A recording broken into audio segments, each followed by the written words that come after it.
Olá pessoal, como vocês estão? Eu sou o pastor Daniel, nós vamos continuar aqui com o estudo dos elementos parentéticos do livro de Apocalipse. Na aula anterior nós falamos sobre as duas testemunhas, tiramos uma conclusão a partir da leitura expositiva do texto e hoje nós vamos falar aqui a respeito de Apocalipse 12, que também há muita coisa especulada e mais uma vez nós vamos tentar focar no que o texto diz e não nas especulações. Como nós fizemos lá no capítulo 11 das duas testemunhas, nós vamos fazer aqui também para nós não ficarmos especulando a respeito da palavra de Deus. Beleza?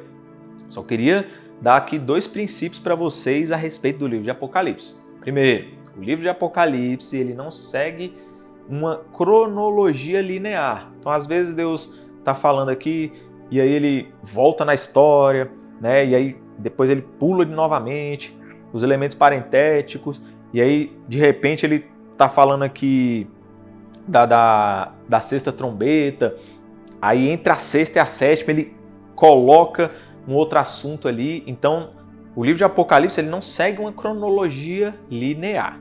Por que eu estou falando isso? Porque aqui o verso 12, o capítulo 12, para nós entendermos isso, nós entendermos o significado mais próximo aqui do que a Bíblia quer nos passar, nós precisamos tirar essa imagem de cronologia do livro de Apocalipse, uma cronologia linear. Obviamente, várias partes do livro de Apocalipse ele é de maneira cronológica, mas algumas tem hora que Deus está falando lá do início da história, e depois Deus está falando da metade da semana, então é importante a gente ter esse entendimento.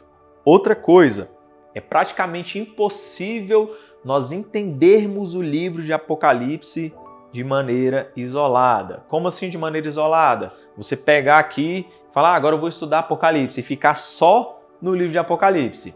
Só que quando eu falo que é impossível você estudar de maneira isolada, não estou falando de você ter várias fontes de estudo externas, não. Estou dizendo que você tem que ter um bom conhecimento dos profetas. O livro de Apocalipse, ele aponta para os profetas. Então, se você não tem o costume de ler os profetas, eu sugiro que você comece hoje a ler os profetas. Por quê?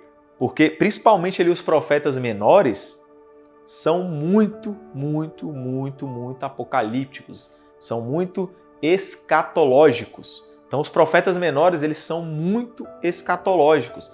Então você tem que ler o livro de Apocalipse somando com os profetas.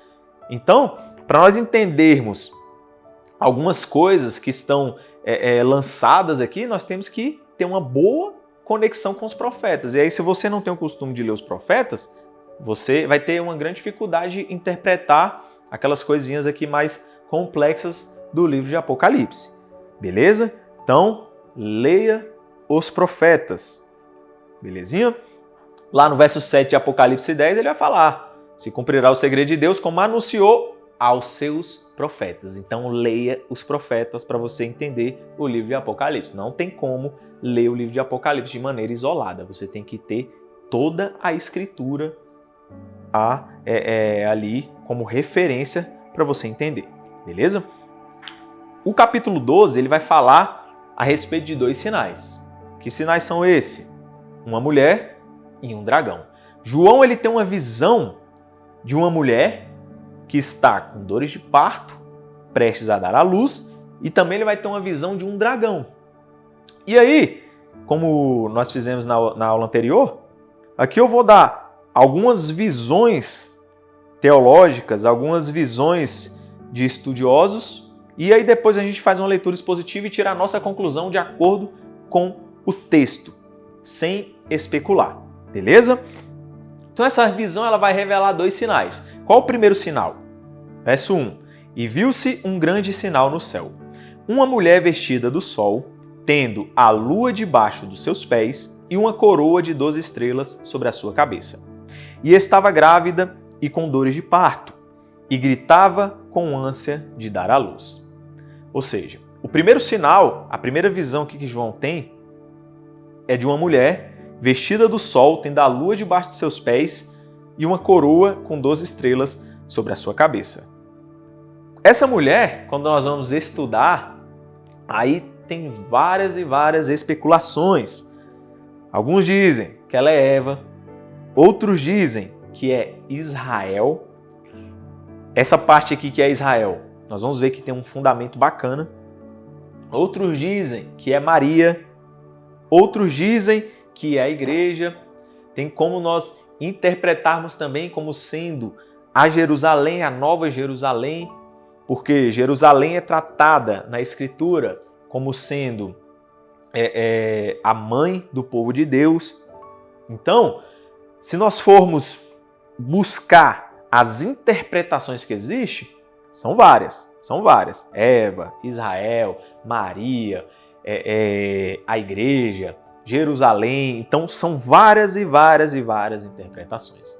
Então, como nós fizemos na aula passada, a melhor forma de interpretar é fazendo uma leitura expositiva com conexões com a própria Escritura, sem sair desse campo da Escritura. Na verdade, a Bíblia toda, não só o livro de Apocalipse, você deve ler fazendo conexões com a própria Escritura, sem ficar viajando muito com coisas extras bíblicas, beleza? E aí o segundo sinal é o dragão. O dragão ele já está explícito na Bíblia, aqui no próprio texto, falando o que ele é. Então, o próprio texto aqui diz que ele é a antiga serpente, tá lá no verso 9, capítulo 12. Diz que ele é o diabo, está no verso 9 também. Diz que ele é Satanás, está no verso 9. E diz que ele é o acusador, está no verso 10. Então nós temos a mulher e o dragão. Quem é o dragão? O próprio texto já diz que é Satanás, que é o diabo, ok? E aí, quando nós buscamos essa interpretação do que seria a mulher, nós vamos ter várias e várias e várias interpretações. Vamos ler o texto e tentar buscar aqui um entendimento expositivo do que seria essa mulher. Verso 1. E viu-se um grande sinal no céu. Uma mulher vestida do sol, tendo a lua debaixo dos seus pés, e uma coroa de 12 estrelas sobre a sua cabeça. Aqui, o primeiro apontamento que nós podemos tirar desse texto é o sonho de José. Qual que é o sonho de José? Ele vê o sol e a lua e 11 estrelas se curvando diante dele. Esse sonho significava a mãe e o pai dele e as 11 tribos de Israel se curvando diante dele. E aí, tem todo aquele negócio, os irmãos dele vão lá, vende ele, tudo. E Israel, que é o pai dele, ele é o quê? A totalidade, por interpretação, nós temos a totalidade do povo de Deus. Então, Israel seria a totalidade do povo de Deus. Então, a primeira interpretação é essa, que essa mulher seria Israel. Por que existe essa interpretação? Por conta do verso 2 e o verso 5. Ela estava grávida e com dores de parto, e gritava com ânsias de dar à luz. E deu à luz, verso 5 agora, e deu à luz um filho homem, que há de reger todas as nações com vara de ferro. E o seu filho foi arrebatado para Deus e para o seu trono. Aqui, nós vamos ter duas linhas de interpretação. A primeira interpretação é que a mulher é Israel, beleza? E aí, essa coroa com 12 estrelas significa as 12 tribos. O sol significa a igreja. E a lua significa o povo judeu. O povo que deixou de ser povo. Não que ele deixou de ser povo, nós entendemos na aula passada que o povo judeu ele está ali no stand-by, mas ele continua sendo povo de Deus. E aí, nós temos o verso 5 que diz que ela dá à luz um filho que há de reger todas as nações com vara de ferro. Por que alguns dizem que é Israel? Que essa mulher é Israel? Porque a salvação veio de Israel, eles dizem. Mas nós entendemos que a salvação vem dos judeus, que o Israel de Deus, na verdade, é a junção das duas tribos, né? Que seria a igreja mais o povo judeu, beleza? Esse texto também, ele é utilizado para falar que é Maria, porque Maria que deu a luz a Jesus. Nós estamos entendendo aqui como esse filho homem sendo Jesus, apontando para Cristo. Beleza? Apontando para Cristo. E aí, eles vão dizer, alguns estudiosos vão dizer também que é Maria, porque Maria deu a luz a Jesus. Mas, quando nós vamos fazer aqui uma leitura mais expositiva do texto, nós vamos entender o seguinte, olha só. Ela estava grávida com dores de parto e gritava com ânsias de dar à luz. E viu-se outro sinal no céu. Agora vai falar do dragão. E eis que era um dragão vermelho, que tinha 7 cabeças e 10 chifres, e sobre as suas cabeças 7 diademas. E a sua cauda levou após si a terça parte das estrelas do céu. Olha só, está falando que o diabo, aqui é Satanás mesmo, levou após si a terça parte das estrelas do céu. E lançou-as sobre a terra. E o dragão parou diante da mulher que havia de dar à luz, para que, dando ela à luz, lhe tragasse o filho. Aqui, eu vou ler um texto com vocês aqui de Isaías 9,14. Olha só. Isaías 9,14. Assim diz o Senhor, cortará de Israel, assim diz o Senhor, ele cortará de Israel a cabeça e a cauda, o ramo e o junco no mesmo dia. O ancião e o homem de respeito é a cabeça, e o profeta que ensina a falsidade é a cauda. Veja bem, o profeta que ensina a falsidade é a cauda. Voltando para Apocalipse 12. E a sua cauda, falando da cauda de Satanás, levou após si a terça parte das estrelas do céu. Então nós entendemos aqui que a cauda desse dragão e a cauda do falso profeta simboliza o engano. Como que Satanás conseguiu levar após si a terça parte das estrelas do céu, que são anjos? Aqui nesse contexto, estrelas do céu faz referência a anjos. Como que ele conseguiu? Da mesma forma que ele ataca hoje o povo de Deus, por meio do engano. E não é à toa que aqui está falando, e a sua cauda levou após si. Por isso que eu falo, tem que ter conexão com os profetas para você entender a palavra de Deus. Tem que ter conexão com a lei, com os profetas, Antigo Testamento e Novo Testamento. Olha só, Isaías 9, verso 15, o ancião e o homem de respeito é a cabeça, e o profeta que ensina a falsidade é a cauda. Ou seja, a cauda faz a referência ao engano, à pregação incorreta, à falsidade. Então nós vemos aqui que a visão de João, ela está fazendo referência à queda. Por isso que eu disse, aqui já não está fazendo não está cronologicamente linear. O texto ele não está cronologicamente linear. Porque ele está fazendo referência à queda dos anjos. E aí, ele tenta tragar o filho que a mulher estava para dar à luz.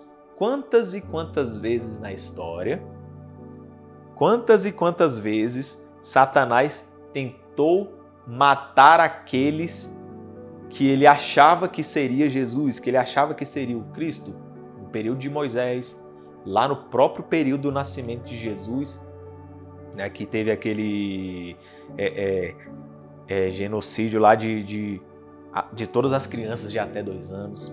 Então você vê que aqui está falando do nascimento de um filho que Satanás, a serpente, tentou impedir.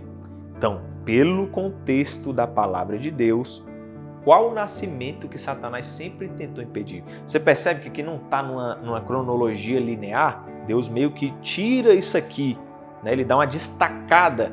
Ele vem falando, nova tribulação, grande tribulação, 3 semanas e meia. Só que agora ele dá uma destacada. Ele volta todo o período da história aqui para falar do nascimento de Jesus.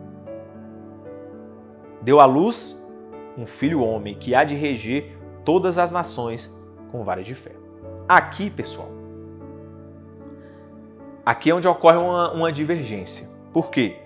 Algumas pessoas, alguns estudiosos, eles vão dizer que esse filho homem, na verdade, é a igreja, algumas pessoas da igreja que serão arrebatadas na metade da semana. Então, esse texto aqui, se você interpretar como sendo a igreja sendo arrebatada, você também tem que concordar com o arrebatamento sendo na metade da semana, né? Como o Bispo John já explicou também, nós temos 3 teorias de arrebatamento, 3 doutrinas de arrebatamento, que é o pré-tribulacionismo, ali o mid, que é na metade da semana, e o pós-tribulacionismo.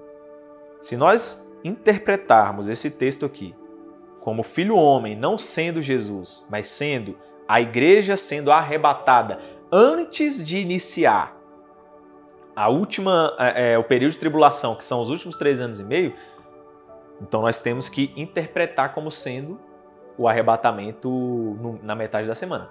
Não tem como você falar que aqui é a igreja, falar que esse arrebatamento aqui é a igreja e acreditar no pré-tribulacionismo ou acreditar no pós-tribulacionismo. Não tem como, é incompatível, a sua doutrina ela tem falhas, beleza? Agora, por que as pessoas dizem, alguns estudiosos dizem, que aqui ele está falando que é a igreja? Está lá em Apocalipse 2. Apocalipse 2, ó, a partir do verso 26 diz o seguinte, ó: E ao que vencer e guardar até o fim as minhas obras, eu lhe darei poder sobre as nações, e com vara de ferro as regerá, e serão quebradas com vasos de oleiro, como também recebi de meu Pai. Ou seja, esse texto de Apocalipse 2, 26 e 27, é utilizado para dizer, porque aqui Jesus realmente está falando, ao que vencer, né, darei poder sobre as nações, e com vara de ferro as regerá. E aí agora, eles pegam esse texto para dizer que aqui a mulher estaria dando à luz aos filhos que serão arrebatados, ou seja, o arrebatamento da igreja, daqueles que merecem ser arrebatados, não todos, só os mais santos. Eles serão arrebatados aqui na metade da semana, e aí o restante fica para sofrer na grande tribulação, né? Que essa é uma teoria bem difundida, que aí você vai ter pessoas que são arrebatadas, outros que ficam e ficam sofrendo na grande tribulação, né? Que é meio aquele lance de deixados para trás. Então, aqui eles vão usar esse texto de Apocalipse 2, 26 e 27 para fazer referência a essa doutrina. Porém, nós também temos um texto de Apocalipse 19, verso 5, verso 15, na verdade, que diz o seguinte, ó, falando de Jesus, ó, Apocalipse 19, verso 15 está falando de Jesus, ó: E da sua boca saía uma espada aguda para ferir com ela as nações, e ele as regerá com vara de ferro. Ou seja, também tem um texto que aponta para Cristo. E aí, para nós fazermos essa conexão, interpretação de maneira expositiva, nós temos que pegar aqui a continuação, olha só: E o seu filho foi arrebatado para Deus e para o seu trono. Ou seja, primeiramente o texto fala o seu filho, não fala os seus filhos. Segundo, ele foi arrebatado para Deus e para o seu trono. Perceba, Jesus ele fala o seguinte, ó: darei o direito de sentar comigo no meu trono. Então dá a entender que o trono pertence a Cristo. Então nós temos um trono de Cristo e Cristo vai permitir que a igreja arrebatada sente com ele no seu trono. Mas o trono é de Cristo, pertence a Cristo. Então, por essa leitura mais expositiva, por essa leitura mais quadradinha aqui na palavra de Deus, é muito melhor nós interpretarmos como sendo Jesus, como sendo Cristo. E aí, Diz o seguinte, ó, e deu à luz um filho homem que há de reger todas as nações com vara de ferro.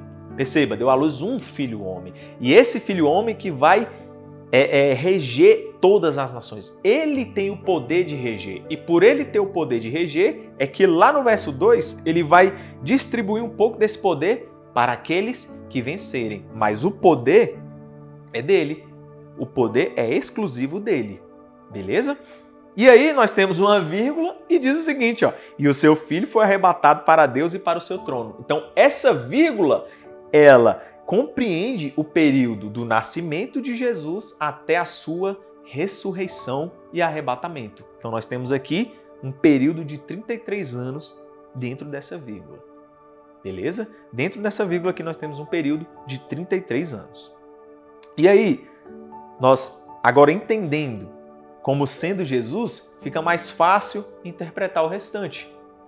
E a mulher fugiu para o deserto, onde já tinha lugar preparado para Deus, para que ali fosse alimentada durante 1260 dias. Ou seja, Deus volta agora à continuação do texto de maneira cronológica linear. Então, do verso 1 ao verso 5, ele volta na história. Vai falar do nascimento de Jesus, vai falar do dragão, ele quer mostrar que o dragão tentou impedir o nascimento de Cristo. E aí ele volta agora para o período da tribulação de novo. Então, do verso 5 para o verso 6, ele já avança na história para novamente os últimos 3 anos e meio. Então, essa mulher ela vai para o deserto e aí vai ocorrer uma batalha no céu. Miguel e seus anjos batalhavam contra o dragão e batalhava o dragão e os seus anjos, mas não prevaleceram, nem mais o seu lugar se achou no céu. Ou seja, aqui vai ocorrer a batalha que vai determinar a queda definitiva de Satanás e seus anjos. Aquela primeira queda ali é aquela queda que a gente sabe que Satanás gambelou os anjos pelo engano e levou eles. Está lá no verso 4. Já essa queda a partir do verso 7 é a queda definitiva. Eles vão ser expulsos do céu. Porque aqui do verso 4 até o verso 7, Satanás ainda tem acesso ao céu. Por quê? Porque ele acusa os filhos de Deus. Então ele tem acesso. Você pode ver lá no livro de Jó. Ele se apresenta diante de Deus para acusar a mim e a você. Depois dessa batalha de Miguel e o dragão, eles vão ser expulsos definitivamente dos céus. Beleza?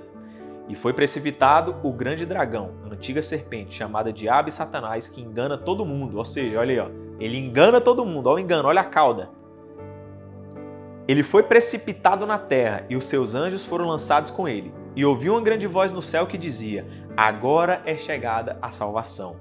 Está chegando a hora. Satanás já foi lançado, precipitado na terra de forma permanente. Ele agora não pode mais voltar para o céu.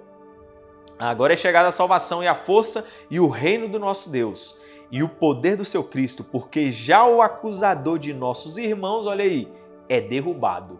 Ele não pode mais ir lá acusar a mim e a você. Ele é derrubado, o qual diante do nosso Deus os acusava de dia e de noite. Ou seja, nesse momento, Satanás está lá acusando diante de Deus os filhos do Senhor. Mas a Bíblia diz que nós temos advogado junto ao Pai, Jesus Cristo, que morreu por nós. Amém? E eles o venceram pelo sangue do Cordeiro. Olha a forma de vencer a acusação de Satanás. Verso 11, ó. E eles o venceram pelo sangue do Cordeiro. Ou seja, a primeira coisa que vence Satanás, o sangue do Cordeiro. Segundo, pela palavra do seu testemunho. E não amaram as suas vidas até a morte. Ou seja, quer vencer o diabo, meu irmão? O sangue de Jesus sobre a sua vida e conhecimento da palavra. O verso 11 está falando, ó, e eles venceram pelo sangue do Cordeiro e pela palavra do seu testemunho. Você tem que conhecer a Escritura. Por quê? Porque a cauda de Satanás, ela está aí, tentando levar as pessoas pelo engano. Ele conseguiu levar os anjos pelo engano. Nós vimos lá em Isaías capítulo 9, 14 e 15, a cauda dele leva as pessoas pelo engano. E como que você não é enganado? Conhecendo a palavra de Deus. Beleza? Então a forma de nós vencermos esse dragão aqui, ó, que está lá dia e noite acusando, é pelo sangue de Jesus e pela palavra do Cordeiro. Beleza? Então, essa foi a aula de hoje. Nós entendemos aqui que essa mulher, ela é Israel, que dá a luz a Jesus. Jesus é o Filho Homem. Para nós entendermos aqui que esse Filho Homem é a igreja sendo arrebatada, aí nós vamos ter que admitir que o arrebatamento é no meio da semana, beleza? Saindo dessa conclusão, nós entendemos que, na verdade, aqui está falando de Jesus, o nascimento de Jesus, beleza? E aí a mulher foge para o deserto. Lembra que Jesus fala lá em Mateus 24? Orem para que a vossa fuga para onde? Para o deserto, irmão. Então aqui Jesus está falando para Israel, para os crentes que são judeus cristãos, para a semente da mulher, beleza? Então é muita conexão, Mas o que você tem que pegar desse texto aqui? Que o filho que há de reger todas as nações com vara de ferro é Jesus, beleza? E o dragão é Satanás. E esse dragão, ele vai ser expulso do céu porque ele vai perder a batalha. E como nós vencemos esse dragão? Pelo sangue de Jesus e pela palavra do seu testemunho. Amém? Na próxima aula, nós vamos falar sobre as duas bestas. Então, não fique de fora da próxima aula.